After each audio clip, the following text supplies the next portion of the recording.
ប្អូនទាំងអស់គ្នាស្វាគមន៍ជាថ្មីជាមួយនឹង VTube បាទថ្ងៃនេះ VTube សូមបង្ហាញពុកម៉ែបងប្អូនទាំងអស់គ្នានៅរបៀបបាទវាលុយឬគេហៅមួយទៀតដកលុយបាទជាមួយនឹង e-cash បងប្អូនទាំងអស់គ្នាអញ្ចឹងយើងអាចដកលុយជាមួយនឹងទូ ATM ដោយប្រើ e-cash បាទឥឡូវយើងចុច e-cash នៅកន្លែងនេះបងប្អូនទាំងអស់គ្នាបងប្អូនឃើញហើយពាក្យគេដាក់ e-cash អញ្ចឹងយើងចុចពីលើវាមកបន្ទាប់មកវានឹង load លេខកូដបើសិនជាបងប្អូនវាយដាក់លេខកូដ4ខ្ទង់វាយមកឬដាក់កញ្ចៅដៃយើងចុចបើកមកបន្ទាប់មកដល់កន្លែងនេះបងប្អូន select នៅលើនេះបាទបើសិនយើងមាន account ច្រើនអញ្ចឹងខ្ញុំចុចពីលើវាមកអញ្ចឹងទឹកប្រាក់ខ្ញុំមាន$15អញ្ចឹងខ្ញុំចង់ដូរជាដកលុយជាទូយើងដកជាលុយខ្មែរវិញបាទខ្ញុំចង់ដកជាលុយខ្មែរអញ្ចឹងបងប្អូនទាំងអស់គ្នាឃើញនៅកន្លែងនេះជាដុល្លារបាទអញ្ចឹងឥឡូវខ្ញុំចង់ដកលុយខ្មែរខ្ញុំចុចពីលើខ្មែរហ្នឹងមកអញ្ចឹងបងប្អូនទាំងអស់គ្នាមើលខ្ញុំចុចបាទឥឡូវខ្ញុំចុចដកកន្លែងលុយខ្មែរវិញខ្ញុំចុចចេះមកបាទបន្ទាប់មកបងប្អូនទាំងអស់គ្នាចង់ដកប្រមាណអញ្ចឹងលុយខ្ញុំមាន$15អញ្ចឹងខ្ញុំអាចដកបាន50,000អញ្ចឹងយើងអាចដកបាន50,000 10,000 15,000 20,000អីចឹងទៅបាទអញ្ចឹងយើងអត់សេះទេគឺយើងគត់បាទចំនួនដែលទឹកប្រាក់យើងស្រួលដកអញ្ចឹងបងប្អូនទាំងអស់គ្នាចុចយក50,000ហើយយើងចុចកន្លែងនេះមកបន្ទាប់មកបងប្អូនមើលថាវាត្រឹមត្រូវហើយឬនៅបាទបើសិនជាបងប្អូនមើលហើយគាត់ថាត្រឹមត្រូវហើយអញ្ចឹងបងប្អូនទាំងអស់គ្នាយកពាក្យថា confirm នៅខាងក្រោមនេះមកបាទបន្ទាប់មកបងប្អូនវាយលេខកូដ4ខ្ទង់មកអញ្ចឹងខ្ញុំ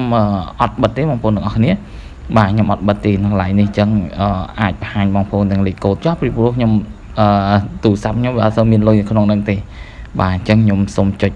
លេខកូដរបស់ខ្ញុំមកនេះខ្ញុំចុចលេខកូដ4ខ្ទង់របស់ខ្ញុំអញ្ចឹងបន្ទាប់មកបងប្អូននឹងឃើញហើយនេះវា load លេខកូដ6ខ្ទង់ឲ្យយើងហើយនៅខាងក្រោមនេះក៏វាមានលេខកូដ6ខ្ទង់ដែរខាងក្រោមនេះបាទអញ្ចឹងយើងអាច short screen ក៏បានបាទឥឡូវខ្ញុំ short screen ទុកមួយទៅ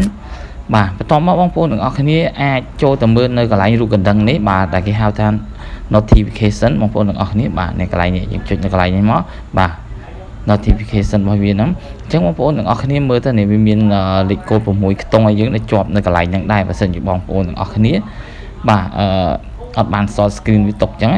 ហើយអញ្ចឹងនៅការយើងប្រតិបត្តិការមិញហ្នឹងគឺវាកាត់ថ្លៃសេវាផងដែរបងប្អូនទាំងអស់គ្នាគឺថ្លៃសេវាអស់10សេនអញ្ចឹងបងប្អូនទាំងអស់គ្នាឥឡូវខ្ញុំចុចចេញចូលមើល account របស់បងប្អូនមើលតើវាកាត់លុយអស់ប្រមាណបាទថ្លៃសេវារបស់វាអូខេឥឡូវខ្ញុំចុចចូលនៅក្នុងកន្លែង account នេះតោះមកយើងចុចលើកន្លែង account មួយណាដែលយើងវាលុយមិញហ្នឹងអញ្ចឹងបងប្អូនទាំងអស់គ្នានេះគេដាក់ fee បាទ